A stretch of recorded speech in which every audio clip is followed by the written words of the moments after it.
Assalamualaikum warahmatullahi wabarakatuh.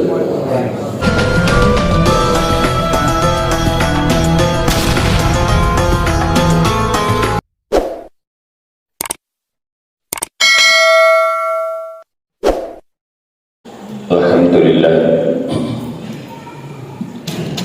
Alhamdulillahilladzi hadana li hadza wa ma kunna linahtadiya laula an hadana Allah. Asyhadu an la ilaha illallah al-malikul haqqul mubin wa asyhadu anna Muhammadan abduhu wa rasuluhu shadiqul wa'dil amin. Allahumma shalli ala sayyidina Muhammadin wa ala alihi wa ashabihi ajma'in. Bishrah li sadri wa yassir li amri wa hlul 'uqdatam min lisani yafqahu qawli. Fa ya ibadallah, ittaqullaha haqqa tuqatih wa la tamutunna illa wa antum muslimun. Faqad qala Allah ta'ala fi kitabihil karim. A'udzu billahi minasy syaithanir rajim. Bismillahirrahmanirrahim. Inna iddatas syuhuri indallahi isna asyara syahran fi kitabillah yawma khalaqas samawati wal ard minha arba'atan hurum dzalika ad-dinul qayyim fala tuslimu bihinna anfusahum wa qatiluhunna minkum qaffah wa'lamu anna Allaha bikulli syai'in alim. Sadaqallahul azim. Jemaah Jumat yang berbahagia, patutlah kita ucapkan hamdan wa syukran kepada Ilahi Rabbi karena kata nawirisi Allah Ta'ala japa-japang dan dia umur malampe sehingga kita bisa hadir pada tempat yang mulia ini. Dan hari ini adalah hari terakhir tahun Hijriyah 1443. Insyaallah sebentar malam kita masuk pada tahun baru Islam 1444 Hijriyah. Selawat dan salam tak lupa pula kita kirimkan kepada junjungan Rasulullah Muhammad sallallahu alaihi wasallam. Allahumma salli wa sallim alaihi. Salah satu anjuran para fuqaha kita, para ulama kita, ketika kita memasuki pintu masjid, kita salami Rasulullah dengan ucapan Assalamualaikum ya Sayyidi Muhammadur Rasul.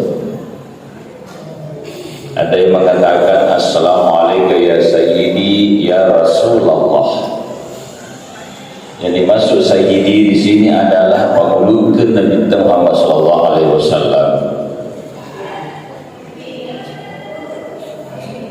Dan di mana hamba-hamba Allah yang senantiasa memberi salam kepada Nabi saat masuk masjid itu tidak mudah digoda oleh syaitan saat melakukan salat dan akan menambah kekhusyukan dalam kita melakukan ibadah. Hadirin jemaah Jumat yang berbahagia,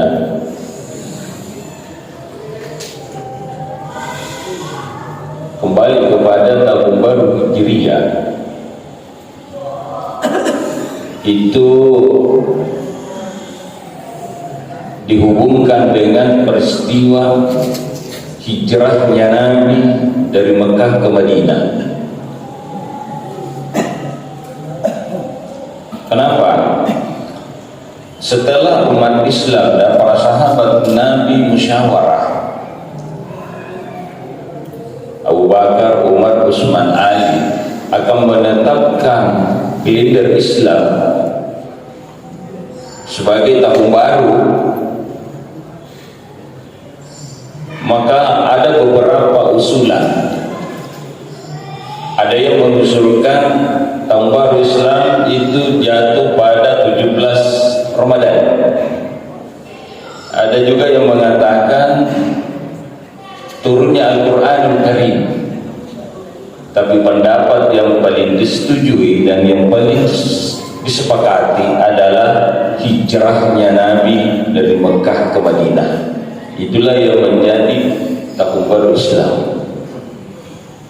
Untuk mengenang bagaimana perjuangan Nabi, bagaimana perjuangan sahabat, bagaimana perjuangan umat dalam menghidupkan Islam. Ya. Karena pada masa itu seolah-olah umat Islam yang ada di kota Mekah tidak ada lagi kehidupan, karena sudah diboikot, sudah sangat ditindis, sudah sangat dibenci oleh Arab Quraisy. Bahkan sendiri Abu Lahab, paman Rasulullah, Abu Jahal, akhirnya melakukan musyawarah besar-besaran di rumah An-Nadwah. Ada istilahnya di rumah-rumah adat, tempat-tempat musyawarah, Darun Nadwah. Disitulah berkumpul para pembesar Arab Quraisy di bawah pimpinan Abu Jahal. Jadi Abu Jahal itu nama aslinya adalah Umar bin Hisham. Apa angka itu dua, Yasin Umar. Ini itu Umar bin Hisham dan Umar bin Khattab. Nabi memang meminta dari dua orang ini ada yang satu masuk Islam, karena memang pengaruhnya besar dan memang orangnya adalah ditakuti dan didengar suaranya, yaitu Umar bin Khattab dan Umar bin Hisham. Ternyata Allah menghendaki yang masuk Islam adalah Umar bin Khattab, bukan Umar bin Hisham. Itulah yang disebut Abu Jahal. Abu Lahab, paman sendiri Rasulullah, Amurena sendiri Nabi minta Abu Lahab. Itu di dalam Al-Quran dapat tiada Abi Lahab wa tabba ma agna anhu maluhu wa ma kasab. Surah ini Rasul jarang diambil pengumpul. Kumasa panjang Nabi minta, hampir tidak pernah dia baca surah ini. Kenapa? Karena dia mengingat pamannya Abu Lahab. Terasa Rasul tidak tega pamannya sudah dikunci menjadi penghuni neraka karena perbuatannya Abu Lahab begitu bencinya kepada Nabi. Akhirnya diproklamirkan di dalam Al-Quran dengan surah Al-Lahab. Jamaah Jumat yang dimuliakan Allah Subhanahu wa taala, musyawarah besar-besaran yang dipimpin oleh Umar bin Hisham alias Abu Jahal. Abu Jahal menawarkan di tengah-tengah musyawarah bagaimana cara kita membunuh Muhammad.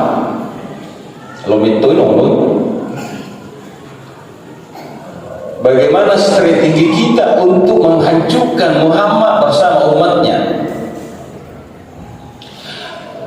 Maka di dalam musyawarah ada yang mengangkat tangan dari kelompok-kelompok yang hadir.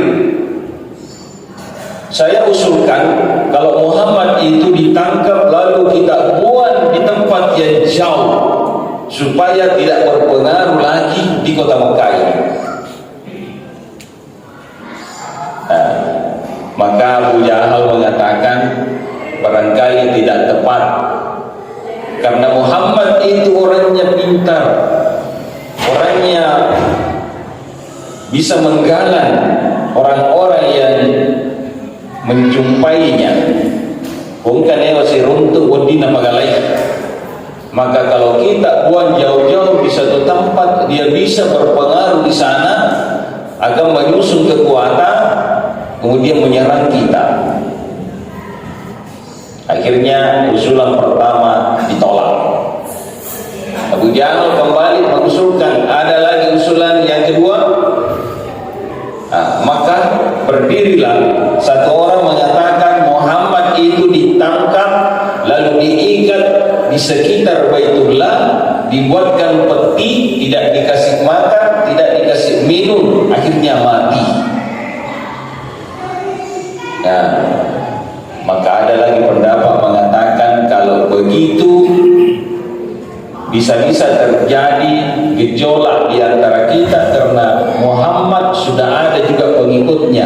Tentu kalau melihat Muhammad diikat, dikurung di dekat Baitullah, pasti juga mereka membuat siasat akan membalas kita. Akhirnya ditolak lagi. Maka Abu Jahal sendiri mengajukan usulan supaya lebih cepat kita akan mengumpulkan algojo dari setiap suku. Ya ale toma segena, ya dibekali dengan pedang, dan secepatnya akan mengepung rumah Muhammad. Itu terjadi di malam Jumat. Dalam sejarah yang disepakati ulama, itu terjadi malam Jumat. Setelah musyawarah sepakati bahwa Muhammad sebentar malam akan dikepung rumahnya oleh algojo dibekali dengan pedang. Maka rapat tertutup. Apa kata Abu Jahal? Keputusan ini sama sekali tidak boleh terdengar oleh orang-orang yang di luar. Hanya kita yang memahami dan mengetahui kesepakatan ini. Ternyata ada seorang malaikat yang ikut musyawarah dan tidak diketahui oleh siapapun, yaitu malaikat Jibril. Setelah musyawarah selesai, maka Jibril mendatangi Muhammad. Hai Muhammad, sebentar malam kamu harus hijrah ke Madinah, karena sudah kesepakatan kan orang Quraisy akan mengepung rumahmu sebentar malam oleh algojo dan dibekali dengan parang panjang, akan membunuh kamu. Akhirnya Nabi secepatnya juga menemui Abu Bakar, menemui Ali. Abu Bakar, kita akan hijrah sebentar malam. Kemudian Ali menggantikan tempat tidur saya. Maka Abu Bakar bersama Nabi di tengah malam sekitar jam 1 berangkat meninggalkan kota Mekah menuju Madinah, tapi namun singgah di Jabal Sur sekitar 4 kilo dari kota Mekah. Disitulah Nabi bermalam di Gua Sur selama 3 malam. Sebelum masuk di Gua, belum nantamai di Gua Sur, Nabi ditegur oleh Abu Bakar. Ya Rasul, janganlah engkau lebih dahulu masuk. Karena iya yolo tama, jangan bagi engkau olok-olok masakan naukoki. Ya, di sini bisa menjadi pelajaran buat kita. Abu Bakar As-Siddiq begitu cintanya kepada Nabi, tidak dibiarkan Nabi digigit oleh makhluk sekecil apapun. Jadi Abu Bakar diolok tama ilada goa na paris samadan ni nasarimi bersihkan. Begitu bersih, maka dia panggil Nabi untuk masuk. Akhirnya mereka tertidur di dalam goa. Nabi dapat topo ulunna di pupan Abu Bakar. begitu dekatnya dua orang ini, antara Nabi dengan Abu Bakar, atau ulunna di popana Abu Bakar, sehingga Abu Bakar berasa berat untuk goyang.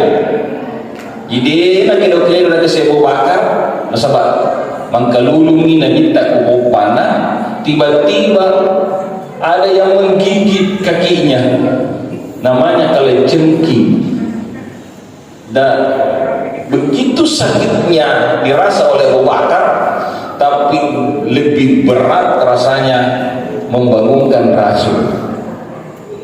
Di nak kira-kira kesik natahan natar padi, gangkan nak tindri makpatan natar padi. Cek di bawah dia tulis tahan Abu Bakar, ya nari itu tatikna wa matanna. Air mata tidak bisa dia tahan. Tetai madenda wa matanna Abu Bakar, tapai rupanya nabita, Rasul langsung bangun. Bertanya, Abu Bakar, air apa ini? Kalau air hujan tidak mungkin, karena kita di dalam goa. Air apa ini Abu Bakar? Maka Abu Bakar mengatakan, ini air mata saya ya Rasul. Mengkelina minta, Bektarino Abu Bakar musalai keluargamu, Bektarino musalai jabatanmu. Apa kata Abu Bakar? Tidak ya Rasul, saya menangis karena saya digigit kalajengking. Saya berusaha untuk menahan, tapi air mata saya tidak bisa tahan. Maka dia minta mulai-ulena Abu Bakar taduka. Kenapa kau tidak bangunkan saya? Maka dia Abu Bakar, berat saya membangunkan kekasih Allah, biar saya merasa sakit. Yang penting Rasul tidak terganggu tidurnya. Hadirin jamaah Jumat yang dimuliakan Allah Subhanahu wa taala, begitu Nabi bangun langsung meniup dengan membaca surah Al-Fatihah dengan niat ya surah Al-Fatihah nasa digurutta 1001 macam manfaatnya. Begitu selesai dibacakan surah Al-Fatihah langsung berhenti sakitnya. Siapa yang menggantikan tempat tidur Rasul adalah Ali karamallahu wajhah. Agar apa Ali? Taruh dia sele onroli urena Rasulullah. Apa ku iya mati, saya sendirilah yang meninggal. Ini ku Nabi tak mati, maka Islam akan mati. Ya. Siapa yang membawakan makanan Rasul di Gatsur selama 3 malam 3 hari, itu anaknya Abu Bakar bernama Asma.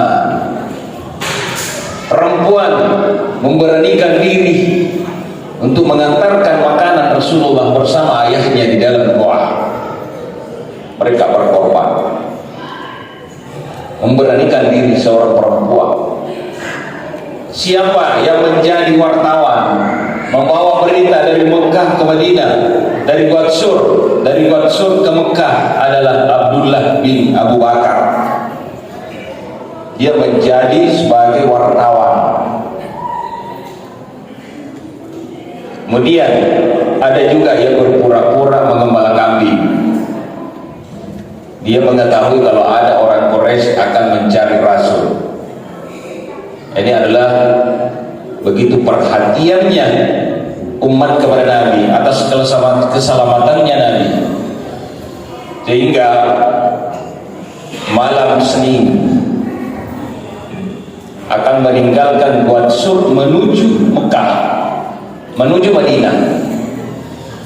Dan orang-orang Quraisy telah dipancing emosinya oleh Abu Jahal. Apa kata Abu Jahal? Hai Al-Gojo, Al-Gojo, siapa yang menangkap Muhammad dalam keadaan hidup atau mati dan membawa kepalanya kepada saya, maka akan diberikan hadiah 100 onta. Kira-kira siapa yang tidak tergila-gila dengan 100 onta? Kalau harganya onta 50 juta, berarti 5 miliar. Pasti Al-Gojo itu berebutan untuk mencari Muhammad, baik dalam keadaan hidup atau mati. Akan diberikan hadiah oleh Abu Jahal bersama dengan tokoh-tokoh Quraisy. Akhirnya